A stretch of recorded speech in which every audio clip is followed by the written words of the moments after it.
Hey there, welcome back to Total Geek Live Baltimore Presents. I'm Baltimore, and today I'm bringing you the Phalanx Covenant. This is the 1994 event in the X-Men universe, which combined the X-Men, Excalibur, X-Factor, X-Force, Wolverine, and Cable.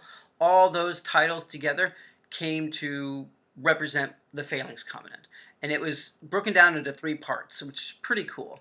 So the main X-Men titles, X-Men and Uncanny X-Men, were kind of grouped into the name Generation Next.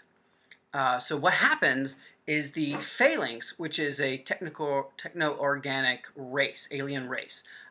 One member is from the New Mutants Warlock. So his people have come and created the Phalanx. The Technarchy are the Phalanx, and they are the hive mind, crazy, want to take over everything, bad people, race, aliens. And so they have come to Earth to assimilate mutants. They want all the mutants for themselves because they're the people who they have the most problem with assimilating into their race, their techno-organic race.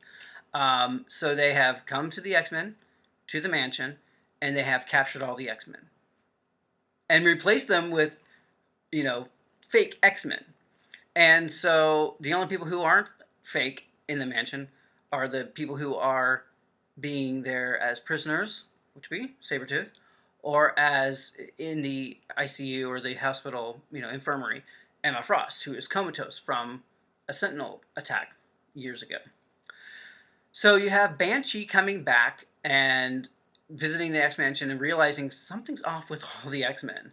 And then he comes to realize that they are not the X-Men. They were infiltrated and, not the real selves. So he breaks out, he teams up with Jubilee and Sabretooth and Emma Frost, helps them all escape, and they are on the run. And what they realized right as they were leaving is that the Phalanx were now going to use the Cerebrophiles to go after the next generation of mutants. So they put it on themselves to go save them. And they go and they find out that Cinch, Skin, Husk, Blink, they're all captured by Harvest, who is one of the main Phalanx villains.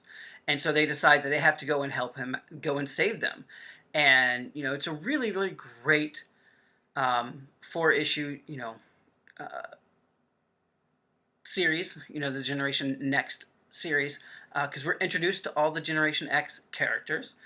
So you get to see Cinch, you get to see Skin, you get to see Husk, Blink, all these characters who we know and kind of love.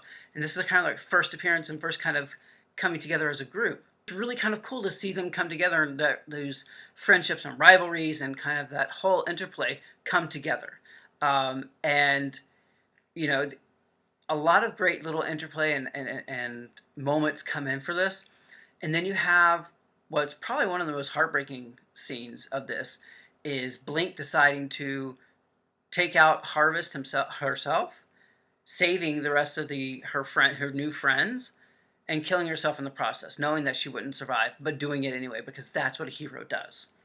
And it was just like, oh my God! So they're in the middle of the ocean. She realizes that the only way to save him is to destroy Harvest, and only she can do it. But by doing it, she won't be around anymore. So she blinks, uses her power of teleportation, and blinks and destroys Harvest and blinks herself out. And the rest of the kids survive. Emma Frost and Banshee and Jubilee are there, and they take care of them, and they're like, we wouldn't have survived without her. So it was a really sad moment because you think like, wow, Blink could be so cool. And then little did you know, she became a huge star, an alternate version of that Blink in Age of Apocalypse. So it was really, really cool to see those 4 issues and kind of building up to the creation of Generation X, the comic. So that was really cool. And, the next little subtitle of the series, Phalanx Covenant, is Life Signs. and that took place with Excalibur, X-Force, and X-Factor. And they were each, single issues of those titles. And basically, it brought them together as they were trying to figure out how to stop the Phalanx.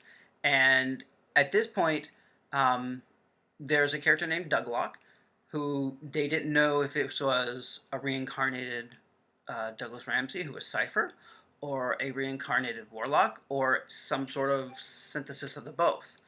So there was some kind of, questioning here. Wolfsbane, who was one of Cypher's loves, was kind of really conflicted here. She didn't know if he was real or not, and Kitty Pryde was also a former love of Cypher's life, so there was this crazy interpersonal situation that was happening. It was really kind of cool and complex. And so all three of these teams came together to kind of figure out what the Phalanx were doing, how to stop them, and Forge, who is, a mutant who has the intuitive ability to create any sort of technology, who's just kind of fascinated with the technarchy, the Phalanx, and their kind of hive mind mentality and their ability to blend organic and biomechanical, together. And, he, Douglock, Wolfsbane, and Cannonball go in on a mission to prevent the Phalanx Spire from contacting more Phalanx to bring to Earth. So they had a big mission that they were trying to accomplish. And so these three issues were kind of fun. They were kind of neat to see all the interpersonal relationships because not a lot of the characters interacted, between the teams. So that was kind of a really cool plus for these issues. And they were definitely pretty cool to see. The final two issues of this kind of story, Phalanx Covenant, are subtitled Final Sanction with Cable and Wolverine. And it takes Cable and Wolverine and Jean Grey and Cyclops as they go to rescue and reunite the X-Men from being controlled and taken by the Phalanx. So this is kind of like a cool rescue mission story and a fun way to see all four of those characters interact with each other on the basis of things that have gone before. All the relationships.